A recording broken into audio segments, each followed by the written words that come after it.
안녕하세요. 북힐링입니다. 챕터 2. 모든 것은 동시에 일어난다. 자연 속에서 동시성의 예를 자주 보기 때문에 사람들은 그것이 일상적으로 일어난다고 생각할지도 모른다. 하지만 거의 불가능에 가까운 일에 초점을 맞춰서 다시 본다면 동시성의 개념이 의미 있게 다가오기 시작할 것이다. 예를 들어 우리는 종종 무리지어 하늘을 날아가는 새 떼를 보는데 마치 편대를 이루어 움직이는 것처럼 보인다. 방향을 바꿀 때 새들이 동시에 같은 움직임을 취하기 때문이다. 무리 중에 우두머리가 있는 새 떼도 있지만 우두머리 없이 무리를 지어나는 새 떼도 있다.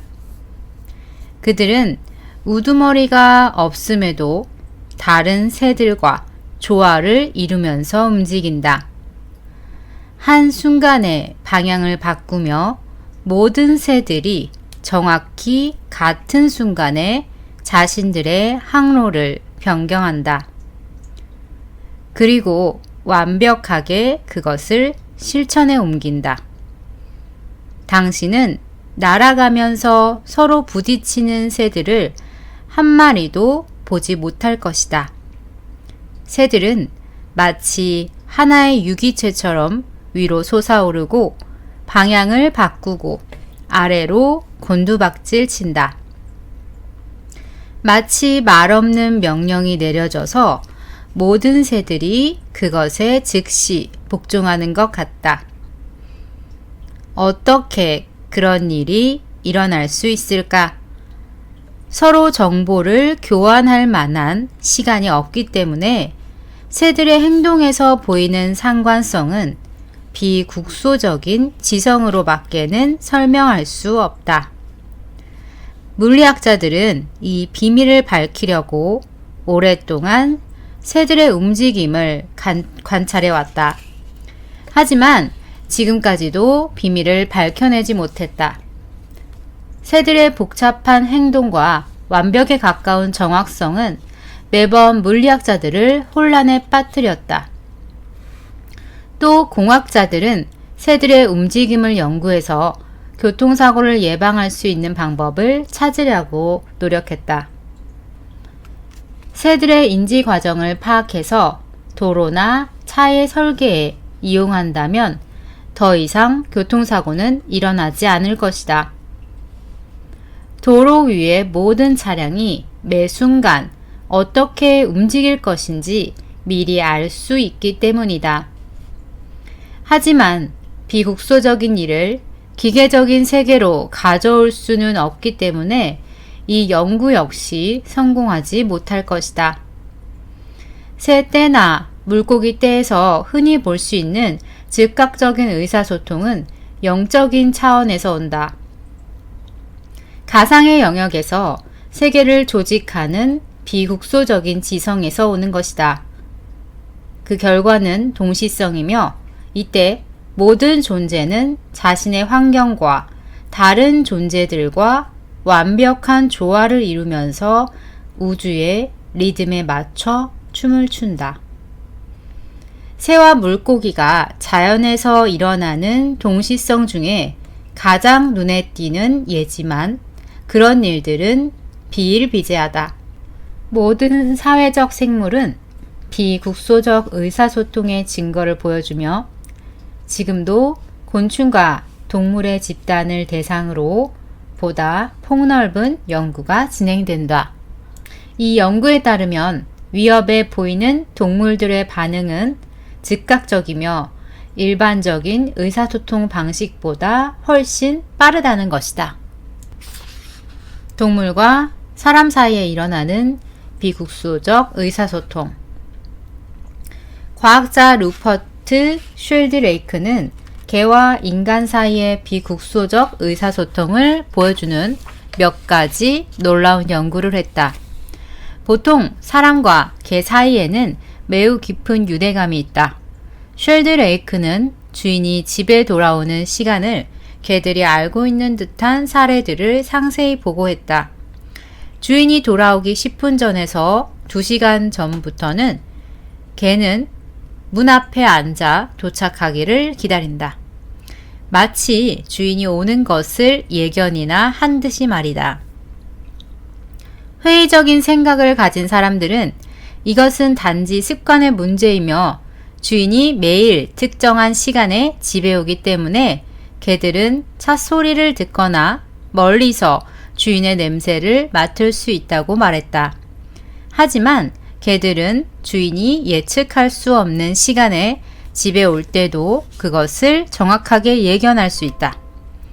심지어 다른 차를 타고 오거나 바람이 반대 방향에서 불어 주인의 냄새를 맡을 수 없는 불가능할 때도 도착을 예측할 수 있다. 더욱 놀라운 일은 개들이 사람의 의도를 알아차릴 수 있다는 것이다. 쉴드레이크는 그것을 실제로 보여주었다. 예를 들어 주인이 2주일 동안 파리에서 휴가를 즐기는 동안 개는 런던에 있는 집에 있다고 가정해보자. 주인이 갑자기 계획을 바꿔 일주일 일찍 집에 가기로 결심한다면 개 또한 일주일 먼저 그것을 예견한 듯한 태도를 보여준다. 이제 집에 가야겠어 하고 주인이 생각하자마자 개는 엎드려 있던 자리에서 벌떡 일어나 문 앞에 앉아 꼬리를 흔들면서 주인이 도착하기만을 기다리는 것이다. 이런 결과가 단지 주인의 희망을 반영한 것이 아님을 입증하려고 과학자들은 주인이 집에 돌아가려는 의도에 개들이 얼마나 분명하게 반응하는지 살펴보았다. 비디오 카메라를 집 안 개가 있을 만한 곳에 여러 대 설치한 뒤 주인은 자신이 어디로 가는지 언제 돌아올 것인지도 모른 채 외출하라는 명령을 받았다. 그 결정은 과학자가 내렸다. 차에 오른 뒤에야 주인은 자신이 갈 곳을 지시받았다. 집으로 돌아갈 시간도 과학자가 알려주었다. 그리고 그 시간을 기록해서 비디오 테이프에 녹화되어 있는 개의 행동과 비교해 보았다. 주인이 집을 향해 출발하면 개는 거의 언제나 문 앞으로 가서 주인이 돌아오기를 기다렸다. 주인이 어디에 있든 그 시간이 언제이든 주인이 집에 도착할 때까지 얼마나 오랜 시간이 걸리든 상관없이 말이다. 이 실험에서 우리는 자신이 키우는 개와 유대감이 강한 주인은 개와 상관성을 갖고 있으며 서로 동시에 움직인다는 것을 알 수 있다. 이런 유대감으로 주인과 개는 비국소적인 의사소통을 경험한다. 사람 사이에 일어나는 비국소적 의사소통. 동시성의 예는 동물의 세계에서 더욱 자주 찾아볼 수 있는데 동물은 생물의 본성에 더욱 가깝게 접촉하기 때문이다. 인간은 할부금을 걱정하고 어떤 차를 사야 할지 고민하고 그 밖에 수천 가지 어지러운 일들에 휩싸여 자신이 다른 생물과 연결된 느낌을 잃어버린다. 우리가 에고, 즉 다른 사람과 구분되는 나를 강하게 느끼는 순간 이런 연결들은 흐릿해진다. 하지만 일부 사람들은 동시성을 강력하게 경험한다. 그들이 반드시 명상가일 필요는 없다. 우리 모두는 일란성 쌍둥이가 같은 느낌과 생각을 갖기 쉽다는 것을 알고 있다. 이들 외에도 다른 사람과 강력하게 연결되어 있는 사람들이 있다. 언젠가 한 환자와 대화를 나누고 있는데 그가 갑자기 배를 움켜쥐더니 바닥에 나뒹굴기 시작했다. 왜 그러느냐고 묻자 그는 고통스러운 목소리로 누군가 내 배를 찌르는 것 같아요 라고 대답했다. 나중에 나는 그 순간 그의 어머니가 필라델피아에서 강도가 휘두른 칼에 배를 찔렸다는 사실을 알게 되었다. 그는 어머니와 매우 강력하게 연결되어 있었던 것이다. 그 환자의 삶에서 자신과 어머니와의 관계는 매우 중요했다. 두 사람은 어떤 차원에서 너무 가까이 연결되어 있어서 생리적 기능이 하나가 된 것이다. 우리는 이것을 두 사람이 동조하고 있다고 표현할 수 있을 것이다. 동조성은 상관성 또는 동시성을 지칭하는 또 다른 단어다. 그것은 다른 물질이나 힘에 사로잡힌 상태를 묘사하기 위해 과학자들이 자주 사용하는 단어다. 예를 들어 소립자는 액체의 흐름에 동조해서 그 속에서 잠겨서 함께 흐를 수 있다. 동조성이란 단어는 사물이 서로 연관되는 방식을 묘사하는 데 도움을 준다. 여기서 기억할 점은 사람과 동물과 사물 사이에 어떤 밀접한 연관성이 있을 때, 즉 함께 동조할 때만 동시성이 일어난다는 것이다. 자식들과 매우 가까운 관계를 유지하는 한 아프리카 종족이 있다. 이 관계는 아이가 태어나기 전부터 시작된다. 아이를 임신하는 순간 엄마는 아이의 이름을 짓고 아이를 위한 노래를 만든다. 그녀는 이 노래를 임신 기간 내내 부른다. 아이가 태어나면 이웃들은 모두 찾아와서 함께 이 노래를 부른다. 아이가 자라면서 중요한 일, 생일날, 성인식, 결혼식 등이 있을 때마다 사람들은 아이 노래를 부른다. 그 노래는 엄마와 아이 사이에 원초적인 끈이자 안정감을 주는 닷지다. 그 관습은 죽음 이후까지 이어져 장례식에서도 부른다. 이것은 아이가 엄마와 부족의 세계와 동조하는 하나의 방식이다. 그 종족에서 엄마와 아이는 너무나 가까이 연결되어 있다. 서로 떨어져 있는 상태에서 아이가 어떤 고통을 느낀다면 엄마도 그 순간 똑같은 고통을 느낄 것이다. 엄마와 아이 사이에 비국소적 의사소통을 보여주는 유명한 예가 또 하나 있는데, 아이가 배가 고파 울 때마다 엄마의 젖에서 모유가 흘러나온다는 것이다. 두 사람이 서로 떨어져 있을 때도 그런 일이 일어난다. 비국소적 지성으로 가능하는 신체의 메커니즘. 우리 몸은 전적으로 비국소적 의사소통에 의존한다. 그렇다면 어떻게 우리 몸처럼 실제적인 것이 가상의 의사소통에 의존할 수 있을까?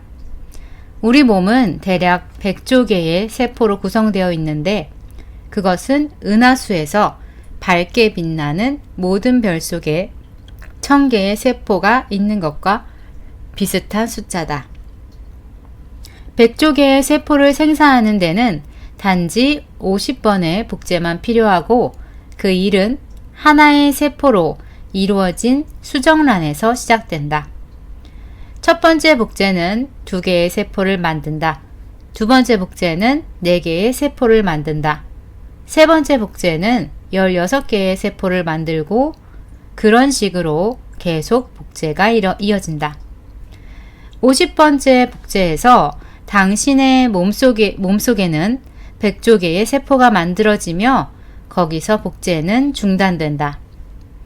따라서 당신의 몸에 있는 모든 세포는 단 하나의 세포에서 생겨난 것이다.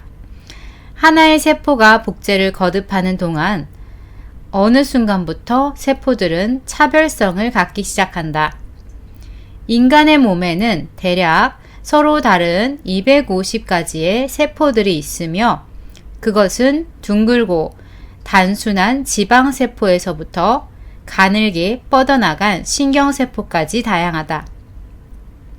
하나의 세포가 어떻게 그토록 다양한 세포로 나뉘는지 과학자들도 알지 못한다. 세포들은 위장과 뇌, 피부, 이빨, 그리고 고도로 전문화된 신체 부위를 스스로 조직할 수 있다. 각각의 세포들은 몸속에서 자신만의 특별한 일을 할 뿐만 아니라 몸의 기능을 계속 유지하기 위해 1초마다 수백만 가지의 일을 함께 한다. 각각의 세포는 또한 다른 세포가 하는 일도 알아야 한다. 인간의 몸은 세포들이 동시에 작용할 때만 가능할 수 있기에 다른 세포가 하는 일을 알지 못하면 몸은 제대로 기능하지 못할 것이다. 이 모든 일은 비국소적 상관성으로만 설명할 수 있다.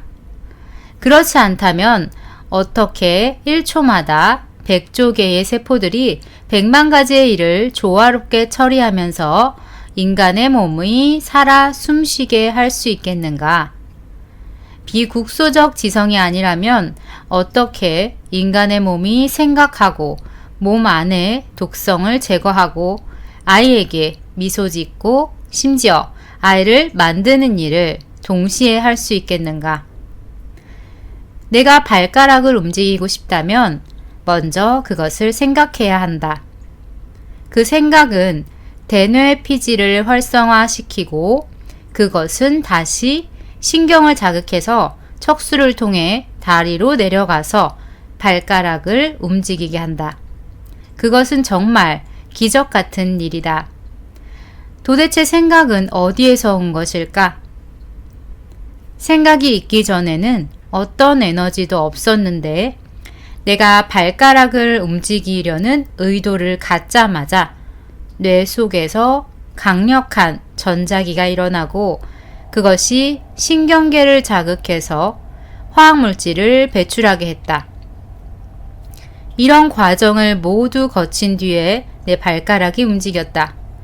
이것은 매우 직선적이고 기계적이며 국소적 현상이다. 첫 번째 부분, 곧 모든 과정의 출발점인 생각만 제외하고 말이다. 그렇다면 생각은 처음에 어떻게 전기를 창조한 것일까? 과학자들은 신체의 메커니즘을 이해하고 있다. 이를테면 활동 전위와 신경 전달 물질, 그리고 근육 수축 등 신체가 움직이는 메커니즘을 모두 알고 있다. 하지만 어느 과학자도 생각이 어디서 오는지 실험으로 증명할 수는 없다. 생각은 눈으로 볼 수 없지만 생각이 없으면 우리는 무력해진다. 생각이 없으면 발가락의 움직임도 없다. 어떤 이유에서든 당신의 생각은 정보와 에너지가 된다.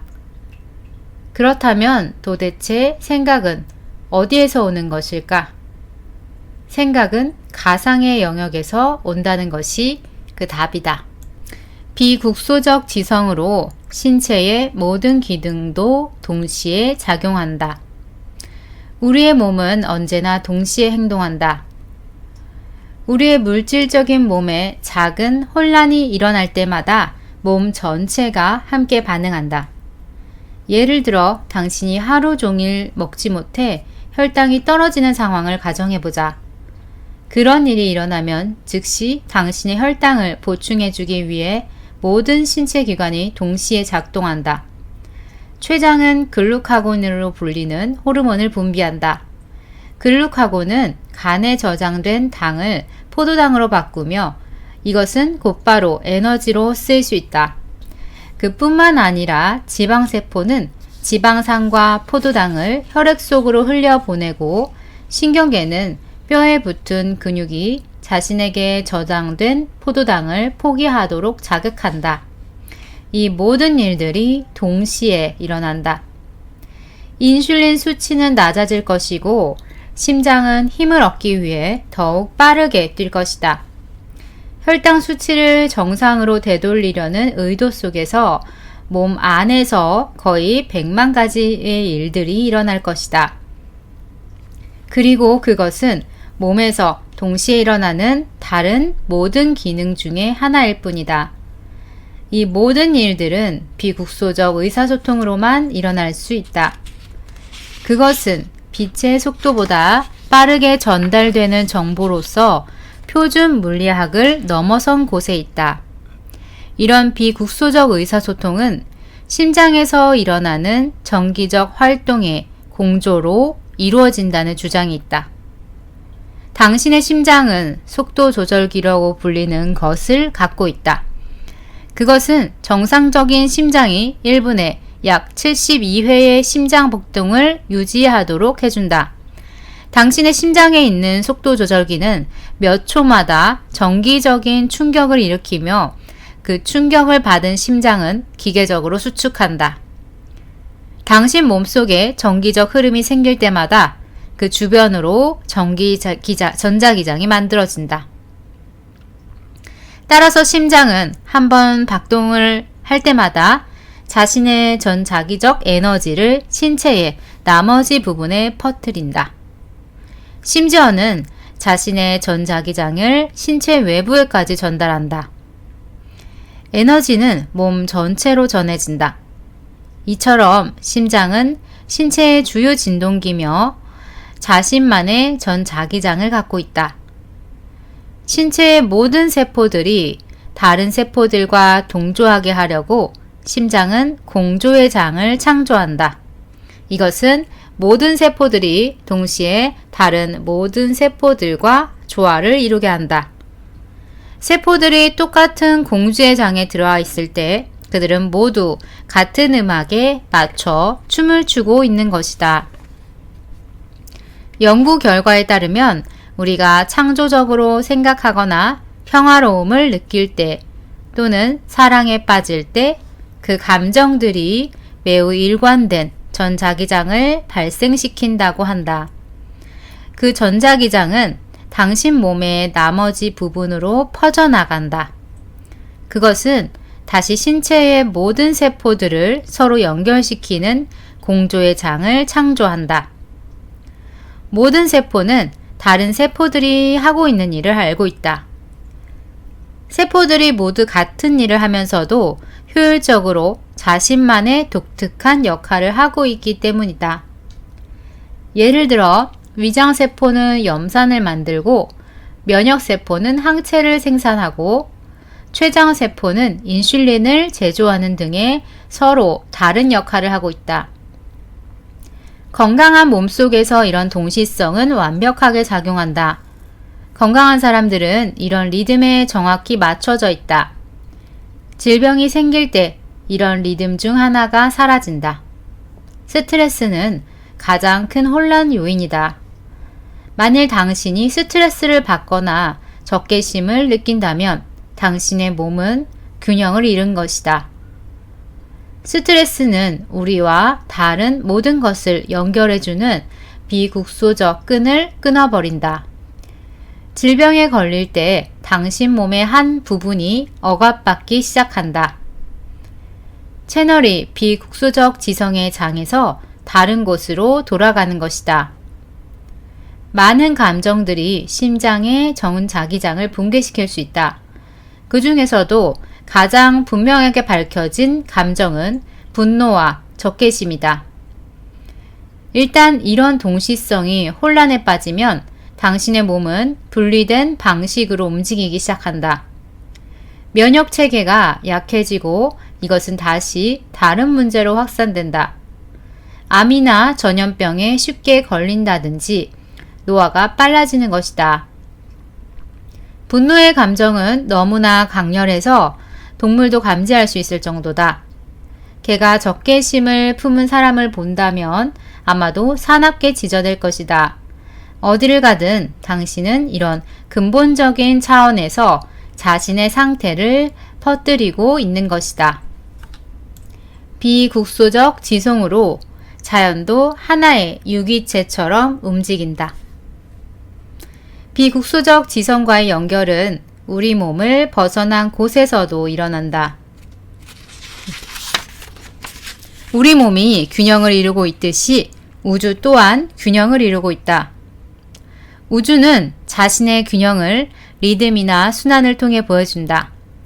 태양 주변을 돌면서 지구는 계절의 리듬을 창조한다.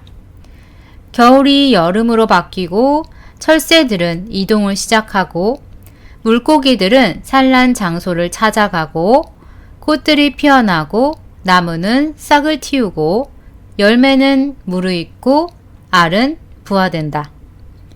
자연에서 일어난 하나의 변화, 이를테면 지구의 축이 약간 기울어진 일은 비국소적 사건들이 폭포처럼 일어나게 한다. 자연 속의 모든 것들은 마치 하나의 유기체처럼 움직인다. 심지어 우리는 여러 계절을 지나면서 서로 다른 느낌을 갖게 된다. 사람들은 겨울에 우울증에 잘 걸리며 봄에는 쉽게 사랑에 빠진다. 생화학적으로 우리 몸의 변화들은 우리가 사는 행성의 움직임과 일치한다. 자연의 모든 것은 하나의 교향곡이고 우리는 그것의 일부분이다.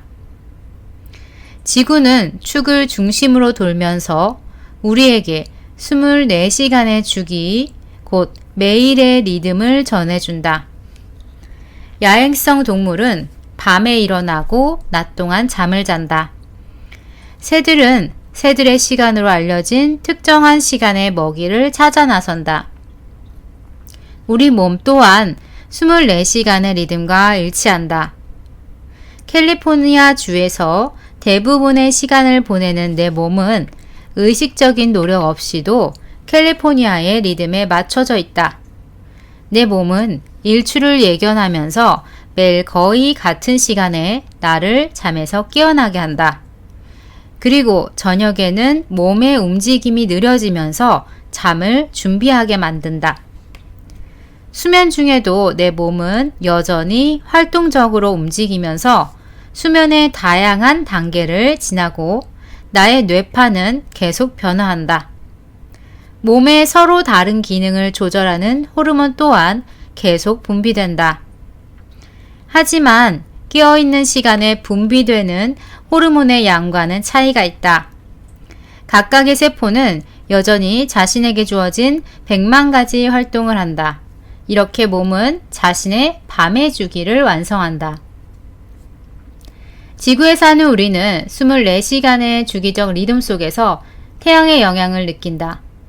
그리고 차고 기우는 리듬을 가진 달의 영향도 느낀다. 달의 주기는 우리 몸 안에서도 일어나며 지구의 움직임과도 즉시 연결된다. 여성의 28일의 월경 주기는 달의 영향을 받은 것이다. 이 외에도 한 달을 주기로 한 미묘한 리듬이 사람의 기분과 생산성에 영향을 미친다. 태양과 달이 지구에 미치는 중력은 바다의 파도를 일으킨다. 그것은 또한 우리의 몸에도 영향을 미친다. 수백만 년 전에는 우리도 바다 속에서 살았었다. 나중에 해안으로 서서히 올라왔을 때 우리는 바다의 일부도 함께 가져왔다. 우리 몸의 80%는 한때 우리의 집이었던 바다와 화학적 구성이 똑같다. 그리고 아직도 바다의 조수에 영향을 받고 있다. 이 모든 리듬들, 즉 24시간의 주기와 달의 계절은 서로 조화를 이루고 있다. 리듬 안에 리듬이 있고 그 안에 또 리듬이 있다. 그리고 우리 내면과 주변 모든 곳에서 이런 리듬의 메아리가 들린다. 우리는 이런 과정과 동떨어져 있는 외부인이 아니다. 우리는 그 일부분으로서 우주의 맥박과 함께 고동친다. 비국소적 지성은 우리 내면과 주변 모든 곳에 있다. 그것은 영혼이고 모든 것이 생겨나는 잠재력이다. 우리 존재의 토대가 되는 비국소적 지성에는 어떤 제한도 없다. 그것은 크기와 에너지, 부피가 없어 전혀 공간을 차지하지 않는다. 또한 시간의 흐름 속에 존재하지도 않는다. 모든 경험은 이런 비국소적인 실제가 일정 영역에 투영된 것이다. 비국소적 실제는 하나의 통일된 잠재력이다. 그곳에서는 모든 것이 분리될 수 없는 하나다. 이처럼 실제의 보다 깊은 차원에서 당신은 비국소적 지성이고 인간의 신경계를 통해 스스로 관찰하는 보편적인 존재다. 프리즘이 하나의 광선을 다양한 색깔의 스펙트럼으로 분리하듯 비국소적 지성은 스스로를 관찰함으로써 하나의 실제를 무한히 다양한 모습으로 쪼갠다. 우주를 하나의 거대한 유기체라고 생각하라. 거대한 우주는 하나의 개념이자 생각의 반영이다.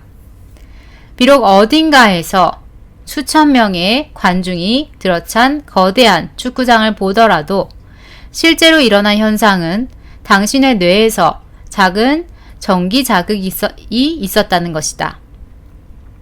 비국소적 존재인 당신이 그것을 축구장으로 해석한 것 뿐이다. 고대의 베다 경전에서 요가 바시쉬타는 이렇게 말했다. 세상은 거울에 반사된 거대한 도시와 같다. 우주 또한 당신의 의식 속에 거대한 모습으로 반사된 것이다. 간단히 말해 그것은 모든 것의 영혼이다.